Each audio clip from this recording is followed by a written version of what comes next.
Hello dear friends, तो कैसे हो आप सभी। उम्मीद करता हूं कि आप सभी अच्छे होंगे।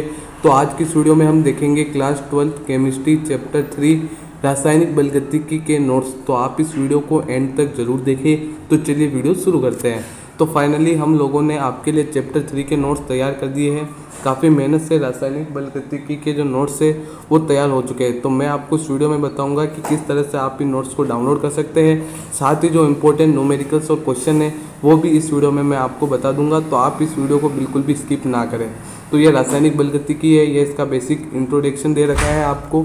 इसके बाद अगर आगे आप देखोगे तो औसत वेग इसको समझा रखा है क्या होता है, और ये ग्राफ है, इससे आपको आसानी से समझ में आ जाएगा। फिर ताक्षणिक वेग समझा रखा है, फिर प्रारंभिक वेग क्या होता है, फिर अभिक्रिया के वेग को प्रभावित करने वाले कारक कौन कौन से। ये काफ़ी इंपॉर्टेंट है, पहले ही बोल रहा हूँ। अभिक्रिया वेग को प्रभावित करने वाले जो कारक है इनको आप अंडरलाइन कर दीजिएगा, क्योंकि हर बार बोर्ड एग्जाम में आपको पूछे जाते हैं कि ऐसे कौन कौन से कारक है जिनसे अभिक्रिया का जो वेग होता है वो प्रभावित होता है। तो आप क्या कीजिए, सिर्फ और सिर्फ जो हेडिंग होती है उसे याद कर लीजिएगा। इसके बाद यहाँ पर आपको देख सकते हो कि 7 दे रखे हैं कारक। आप किन्हीं भी 4 या 5 कारक को अच्छे से याद कर लीजिएगा।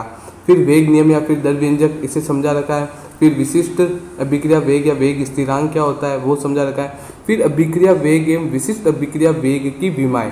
अब जो ये फॉर्मूला है वो काफ़ी इंपॉर्टेंट है कि के किसके इक्वल होता है, मोल 1 माइनस n प्लस एम लीटर n प्लस एम माइनस 1 और सेकंड इनवर्स। ये काफ़ी इंपॉर्टेंट है, आपको अच्छे से याद करना है। कैसे यूज होगा वो मैं आपको आगे बता दूंगा। फिर अभिक्रिया की कोटि की परिभाषा याद कीजिएगा, और इस पर न्यूमेरिकल्स भी कैसे आते हैं वो भी मैं आपको आगे बता दूंगा। फिर वेग स्थिरांक की इकाइयाँ, ये काफ़ी इंपॉर्टेंट है। अगर वो फॉर्मूला याद नहीं होता है तो आपको ये सारी चीज़ें याद होनी चाहिए कि zero order reaction, first order reaction या फिर सेकंड ऑर्डर रिएक्शन का जो वेग स्थिरांक होता है उसकी क्या क्या इकाइयाँ होती है, काफ़ी इंपॉर्टेंट है। फिर अभिक्रिया की आणविकता या फिर जिसे कि अणुसंख्यता कहते हैं, यह भी आपको अच्छे से याद होना चाहिए। फिर अभिक्रिया की कोटि एवं आणविकता में अंतर, ये काफ़ी इंपॉर्टेंट क्वेश्चन है, बोर्ड एग्जाम में इसके आने के 100% चांसेस है। तो आप इसे अच्छे से याद कर लीजिएगा कि क्या क्या अंतर होते हैं अभिक्रिया की कोटि और आणविकता में। फिर शून्य कोटि की अभिक्रिया है। शून्य कोटि की अभिक्रिया क्या होती है और कैसे ये रिएक्शन पर डिपेंड करता है, क्या होता है उसका अवकलित वेग समीकरण, समाकलित वेग समीकरण, ये सारा आपको बता रखा है। डेरिवेशन मेरे हिसाब से ज़्यादा इंपॉर्टेंट नहीं है, सिर्फ आप फॉर्मूला याद कर लेंगे तो आपका काम बन जाएगा, क्योंकि डेरिवेशन आपके एग्जाम में नहीं पूछा जाएगा। फिर ग्राफ बता रखा है, ग्राफ भी अच्छे से याद कर लीजिएगा। फिर शून्य कोटि की अभिक्रिया का अर्धायुकाल फॉर्मूला जो है वही याद कीजिएगा, डेरिवेशन करने की कोई ज़रूरत नहीं है, सिर्फ देख लीजिएगा कि कैसे आया है। इसके बाद शून्य कोटि अभिक्रियाओं के उदाहरण, ये भी इंपॉर्टेंट है। फिर प्रथम कोटि की अभिक्रिया, इसे भी जिस तरह से शून्य कोटि की अभिक्रिया को तैयार करना है उसी तरीके से इसे भी आपको तैयार करना है, इसका फॉर्मूला आना चाहिए। फिर अर्धायुकाल का जो फॉर्मूला है उसे याद कर लीजिएगा। वेग नियतांक का मात्रक क्या होता है, और ये जो ग्राफ है वो काफ़ी इंपॉर्टेंट होते हैं। और ये जो फॉर्मूला है T12 is equal to 0.693/K, काफ़ी इंपॉर्टेंट है और बोर्ड एग्जाम में इस पर क्वेश्चन आया हुआ है। फिर प्रथम कोटि अभिक्रियाओं के उदाहरण, ये भी काफ़ी इंपॉर्टेंट बनते हैं आप लोगों के लिए। फिर ये जो गैसीय प्रथम कोटि की अभिक्रिया, ये इतना इंपॉर्टेंट नहीं है, इसे नहीं करोगे तो भी चलेगा। फिर स्यूडो फर्स्ट ऑर्डर रिएक्शन काफ़ी इंपॉर्टेंट है। छद्म प्रथम कोटि की अभिक्रिया, इनको भी आप अच्छे से देखिएगा और याद कीजिएगा। फिर अभिक्रिया वेग की ताप पर निर्भरता की dependence of rate of reaction on temperature, इसे भी आप अच्छे से देख सकते हैं कि सक्रियण ऊर्जा क्या होती है, किस तरह से ये डिपेंड करता है एक्सपोनेंशियली। तो ये आपको यहाँ पर बता रखा है।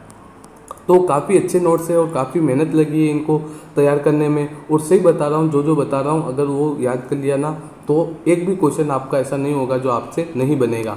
सारी थ्योरी भी कंप्लीट समझा रखी है, और जो डेरिवेशन है उन पर ज़्यादा ध्यान मत दीजिएगा, सिर्फ फॉर्मूला याद करोगे काम बन जाएगा। और क्वेश्चन कैसे कैसे आएंगे वो भी मैं आपको अभी आगे बता देता हूँ। चलिए ये देखिए न्यूमेरिकल्स, जो न्यूमेरिकल्स है वो ज़्यादा नहीं आएंगे आपके, बहुत ही कम न्यूमेरिकल आएंगे। तो आपको क्या करना है, एनसीईआरटी के जो सोल्व एग्जाम्पल है वो जो न्यूमेरिकल्स है बस उन्हीं न्यूमेरिकल्स को आपको तैयार करना है, आपका काम बन जाएगा। इस तरह से किस तरह से न्यूमेरिकल्स है वो भी बता रखा है, और आप ज़्यादा टेंशन मत लीजिए, मैं आपको इस चैनल पर इंपॉर्टेंट न्यूमेरिकल्स है वो भी सोल्व करा दूंगा चैप्टर वाइज चैप्टर। तो आपको ज़्यादा कुछ नहीं करना है, हमारे इस चैनल को सब्सक्राइब करना है, और प्लीज़ इस वीडियो को हो सके जितना ज़्यादा से ज़्यादा शेयर कीजिए इस चैनल को। और अभी तक आपने हमारे टेलीग्राम चैनल को ज्वाइन नहीं किया है तो क्या सोच रहे हो, जल्दी से जाओ और टेलीग्राम चैनल को ज्वाइन कर लो, क्योंकि वहाँ पर ही आपको ये नोट्स, इंपॉर्टेंट क्वेश्चन, PYQ सारे मिलते हैं। तो आपसे मिलेंगे अगली वीडियो में, तब तक के लिए बाय बाय।